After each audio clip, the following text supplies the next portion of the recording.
Hello, everybody. This is Jeremy K. Brown. I am doing a quick little commentary track for our 2019 48-hour film project titled URSA, directed or co-directed by yours truly, also director of photography and editor. And wanted to just kind of celebrate, I guess, National Short Film Day, which is December 28th, and kind of go back into the history of what kind of got me back into my filmmaking kick. Uh, Obviously, we're going to be talking over some horrible domestic abuse here, but in actuality, I was in a little bit of a slump for a while where I just didn't want to do movies really much anymore, or at least create them in this way. It didn't. Film school was not really for me, and I'm very open about this. Where I didn't quite fit in with that crowd, and how things were streamlined to us in a way where it was essentially prepping you up to be gearing up for the industry.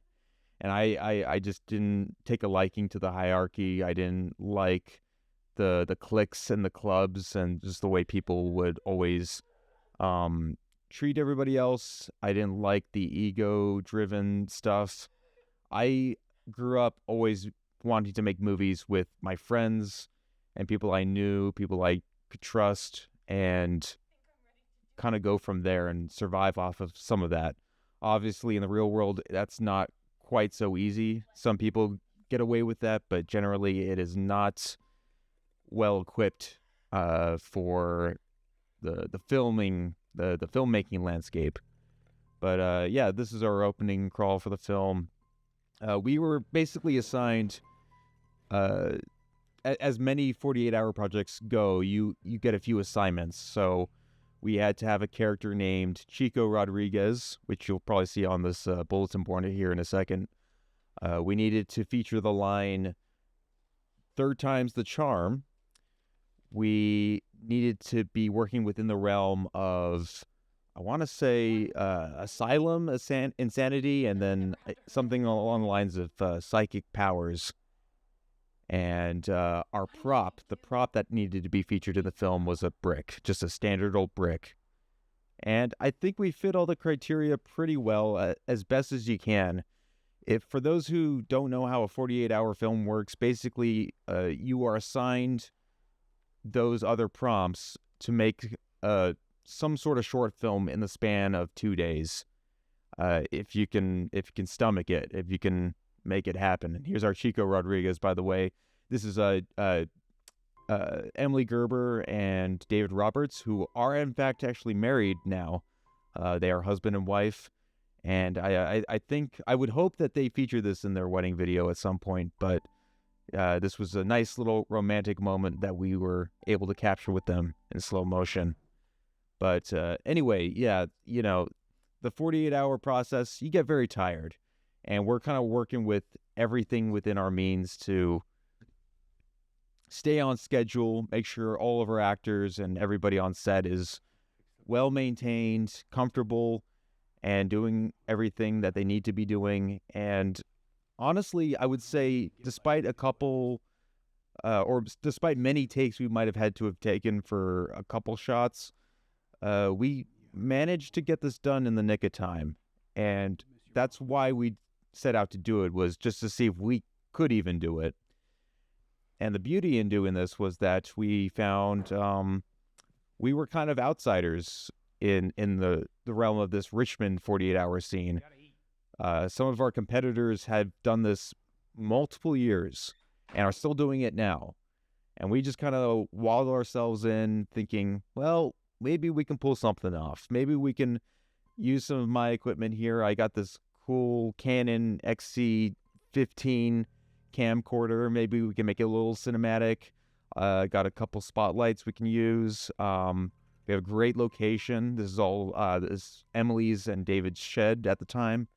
Our other actor, the father here, Jamie Day, good friends with the rest of the cast.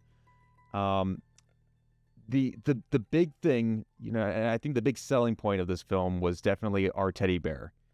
And I have to give mad props to Jakob Hirsch, who also directed and co-produced this film. He just had this big stuffy teddy bear available to use. Maybe he can give a story of his own on how he acquired that, or if it was a gift sent to him or something. But we wanted to utilize the bear.